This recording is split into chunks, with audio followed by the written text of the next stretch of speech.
നമസ്കാരം. കേരള രാഷ്ട്രീയത്തിലേറെ പ്രാധാന്യമുള്ള മഞ്ചേശ്വരം നിയമസഭാ മണ്ഡലത്തിലെ തിരഞ്ഞെടുപ്പ് കേസിൽ ഇനി വാദം കേൾക്കുന്നത് മൂന്നാമത്തെ ജഡ്ജിയായിരിക്കും. കേസിന്റെ തുടക്കത്തിൽ ഹൈക്കോടതി ജസ്റ്റിസ് കെ രാമകൃഷ്ണനാണ് വാദം കേട്ടിരുന്നത്. അതിനിടെ ജസ്റ്റിസ് രാമകൃഷ്ണൻ വിരമിച്ചതോടുകൂടി പുതിയ ജഡ്ജിയായി ജസ്റ്റിസ് അബ്രഹാം മാത്യു ആണ് ഈ തിരഞ്ഞെടുപ്പ് കേസ് പരിഗണിക്കാൻ ചുമതലയേറ്റിരിക്കുന്നത് എന്ന റിപ്പോർട്ടുകളാണ് ഇപ്പോൾ പുറത്തുവരുന്നത്. അദ്ദേഹവും വിരമിക്കാനിരിക്കെയാണ് കഴിഞ്ഞ ദിവസം 3 ആഴ്ചത്തേക്ക് നീട്ടിവെച്ചിരിക്കുന്നത്.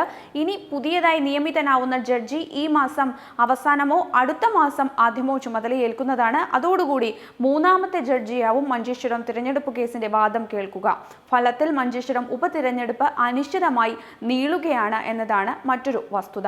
മഞ്ചേശ്വരം MLA ആയിരുന്ന മുസ്ലിം ലീഗിലെ PB അബ്ദുൾ റസാഖ് തിരഞ്ഞെടുപ്പ് കേസ് നടക്കവേ മരണമടഞ്ഞിരുന്നു. അതേ തുടർന്ന് ഈ തിരഞ്ഞെടുപ്പ് കേസ് ഇനിയും തുടരണമോ എന്ന് എതിർ സ്ഥാനാർത്ഥിയും തിരഞ്ഞെടുപ്പ് കേസിലെ എതിർ കക്ഷിയുമായ BJP-യിലെ K സുരേന്ദ്രനോട് കോടതി ആരാഞ്ഞിരുന്നു. എന്നാൽ കേസ് തുടരണം എന്നായിരുന്നു സുരേന്ദ്രൻ കോടതിയെ അറിയിച്ചിരുന്നത്. തിരഞ്ഞെടുപ്പിൽ 89 വോട്ടിനാണ് PB അബ്ദുൾ റസാഖിനോട് സുരേന്ദ്രൻ പരാജയപ്പെട്ടത്. അതിനെതിരെ 289 കള്ളവോട്ടുകൾ രേഖപ്പെടുത്തി എന്നാരോപിച്ചുകൊണ്ടാണ് K സുരേന്ദ്രൻ ഹൈക്കോടതിയിൽ പരാതി നൽകിയിരുന്നത്. അബ്ദുൾ റസാഖിന്റെ വിജയം റദ്ദാക്കി തന്നെ വിജയിയായി പ്രഖ്യാപിക്കണം എന്നാണ് സുരേന്ദ്രൻ കോടതിയിൽ ബോധിപ്പിച്ചിരിക്കുന്നത്. കോടതിയിൽ കേസ് നിലനിൽക്കുന്ന സാഹചര്യത്തിൽ തിരഞ്ഞെടുപ്പ് കമ്മീഷന് ഉപതിരഞ്ഞെടുപ്പ് പ്രഖ്യാപിക്കാൻ കഴിയാത്ത അവസ്ഥയിലാണ്. ഹർജി പിൻവലിക്കാതെ പെട്ടെന്ന് കേസ് തീർപ്പാക്കാനാണ് K സുരേന്ദ്രൻ കോടതിയിൽ അപേക്ഷിച്ചിരിക്കുന്നത്. സാധാരണഗതിയിൽ ഒരു സാമാജികൻ മരണമടഞ്ഞാൽ 6 മാസത്തിനകം തിരഞ്ഞെടുപ്പ് നടത്തണം എന്നാണ് ചട്ടം.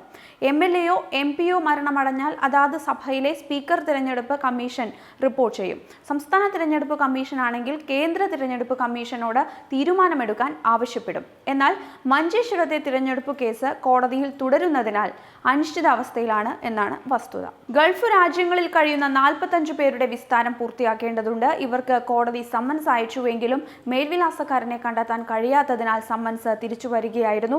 അതോടുകൂടി ഹർജിക്കാരനായ സുരേന്ദ്രനോട് കോടതി ശരിയായ മേൽവിലാസം ഹാജരാക്കാൻ ആവശ്യപ്പെട്ടിരുന്നു. തുടർന്നാണ് കൃത്യമായ മേൽവിലാസം നൽകി കേസ് മുന്നോട്ട് പോകുന്നത്. അബ്ദുൾ റസാഖ് മരണമടഞ്ഞ് 3 മാസങ്ങൾ കഴിഞ്ഞിരിക്കുകയാണ്. മഞ്ചേശ്വരത്ത് ഇപ്പോൾ നിയമസാമാജികനില്ല. സുരേന്ദ്രൻ തിരഞ്ഞെടുപ്പ് ഹർജി പിൻവലിക്കാത്തതിനാൽ കോടതി നടപടികൾ പൂർത്തിയാക്കപ്പെടുക മാത്രമാണ് ഇപ്പോഴത്തെ മാർഗം. ഇക്കാലയളവിൽ തിരഞ്ഞെടുപ്പ് കമ്മീഷന് ഒന്നും ചെയ്യാനാവാത്ത അവസ്ഥയാണ്. ജനപ്രാതിനിധ്യ നിയമം 101 വകുപ്പ് പ്രകാരം സുരേന്ദ്രനെ വിജയിയായി പ്രഖ്യാപിക്കണമെന്ന് ഹർജി നിലവിലുള്ളതിനാൽ എതിർ സ്ഥാനാർത്ഥി മരിച്ചാൽ പോലും ഹർജി നിലനിൽക്കും. ഇതാണ് മഞ്ചേശ്വരത്തെ നിയമസഭാ തിരഞ്ഞെടുപ്പ് അനിശ്ചിതത്വത്തിൽ ആക്കുന്നത്. എന്തായാലും കേസിന്റെ വിധി വരുന്നതുവരെ മഞ്ചേശ്വരം തിരഞ്ഞെടുപ്പ് അനിശ്ചിതാവസ്ഥയിലായിരിക്കും.